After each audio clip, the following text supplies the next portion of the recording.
నమస్తే friends, welcome to my channel. మరో వీడియోతో మీ ముందుకు వచ్చేసింది మీ చేతుమమ్మ. ఈ వీడియోతో మన నెల్లివారి పెళ్లి ఎపిసోడ్ అయితే కంప్లీట్ అయిపోతుంది. ఇది థర్డ్ ఎపిసోడ్. మరి పెళ్లి అంటే అంతే ఉంటుంది కదా. ఈ బంధం పుడిపడి దగ్గర 50 సంవత్సరాలు దాటిపోయి 50 సంవత్సరాల సంతోషాన్ని మనం కూడా వాళ్ళతో పంచుకోవాలి కదా. నిజానికి చెప్పాలంటే కొంతమందికి నచ్చదు, ఏంటి ఇప్పుడు గివి అని అంటూ ఉంటారు.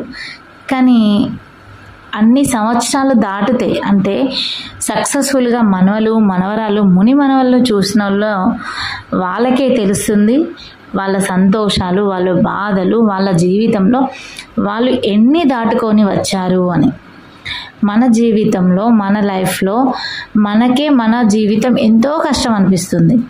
మరి మన జీవితం మనకు కష్టం అనిపించినప్పుడు వాళ్ళు ఉన్నప్పుడు వాళ్ళ లైఫ్లో వాళ్ళు కూడా ఎన్నో కష్టాలు పడే ఉంటారు. అందరూ సంతోషంగా పట్టుపరుపుల మీద వెండి కంచాలలో తిని ఉండరండి. ఖచ్చితంగా ప్రతి ఇంట్లో ఏదో ఒక ఇబ్బంది జరుగుతూ ఉంటుంది.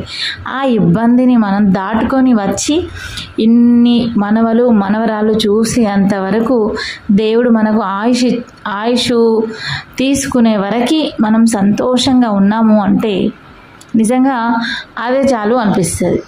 మరి మా అత్తమ్మ మామయ్య వాళ్ళ పెళ్లి జరిగి 50 సంవత్సరాలు దాటిపోయి ఈ సంతోషం ఈ వేడుక కొందరికి నచ్చచ్చు, కొందరికి నచ్చకపోవచ్చు. కానీ వాళ్ళకు మాత్రం జీవితం అంతా వాళ్ళకు గుర్తుండిపోతుంది, ఇట్లా మా కొడుకులు కోడళ్ళు చేశారు అని. మన పిల్లలకి కూడా ఇది ఒక కనువిందులాగా అనిపిస్తుంది. వాళ్ళకు కూడా కుటుంబం ఇలా కలిసి ఉంటేనే ఇలాంటి సంబరాలు ఎన్నో చేసుకోవచ్చు అని వాళ్ళకు కూడా తెలిసి వస్తుంది.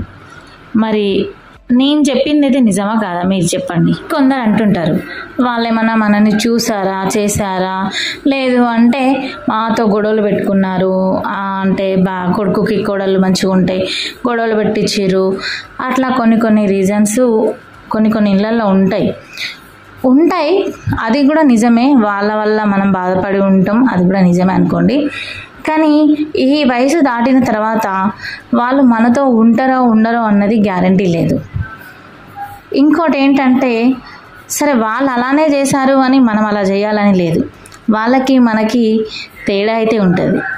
కాబట్టి ఆలోచించే విధానంలో కొంచెం ఆ టైంలో మనకు కోపం వస్తుంది, ఓకే, ఆ కోపాన్ని అక్కడి వరకే వదిలేయాలి. పెద్దవాళ్ళు అయ్యే కొద్దీ చిన్నపిల్లలు అవుతారు అంటారు. చిన్నప్పుడు మరి మనని భరించారు కదా, మన భర్తల్ని కానీ మన భార్యల్ని కానీ అత్తమామలు వాళ్ళు కన్నపిల్లల్ని భరిస్తేనే కదా వాళ్ళు అంత పెద్దగా అయ్యిండ్రు. మనం కూడా అంత భరించేంత ఓపిక మనకు లేకపోయినా కొద్దిగా భరించడంలో తప్పైతే లేదు కదా. ఉన్నప్పుడు ఏదో జరిగినప్పుడు కోపం వస్తుంది పోతుంది కామన్. కానీ దాన్నే మనసులో పెట్టుకొని మనం పోయేదాకా అదే మైండ్లో పెట్టుకొని అట్లనే బిహేవియర్ చేద్దామంటే మాత్రం అది కరెక్ట్ కాదని నా అభిప్రాయం. ఇక్కడ వచ్చిన వాళ్ళు మా అత్తమ్మ మామయ్యకి మేము ఇలా చేస్తే చాలా సంతోషపడ్డారు. మరి అంతమంది సంతోషానికి మనం కారణం అయితే మనకు కూడా మంచి జరుగుతుంది కదా. ఎందుకంటే ఒకళ్ళ ఏడుపుకు మనం కారణం కావద్దు, కానీ సంతోషానికి కారణం అయితే మనకంతా మంచి. పెద్దవాళ్ళ విలువ వాళ్ళు మనకు దూరమైనప్పుడే తెలుస్తుంది వాళ్ళ వాల్యూ ఏంటో అని. కాబట్టి గొడవలు అయితే పోతాయి. అన్నిటినీ పట్టుకొని మనం అదే సాగదీసుకుంటూ ఉంటే ఎప్పటికీ మనము సంతోషంగా ఉండం, ఎదుట వాళ్ళని సంతోషంగా ఉంచాం.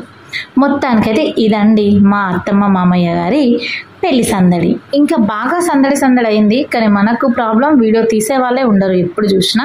ఇక్కడ కూడా అదే జరిగింది. సంబరాలు మొత్తం అయిపోయిన తర్వాత గ్రూప్ ఫోటోలు అయితే దిగాం. మరి వీడియో నచ్చితే లైక్ చేయండి, షేర్ చేయండి, కామెంట్ చేయండి, సబ్స్క్రైబ్ చేయడం మర్చిపోకండి. Thank you for watching.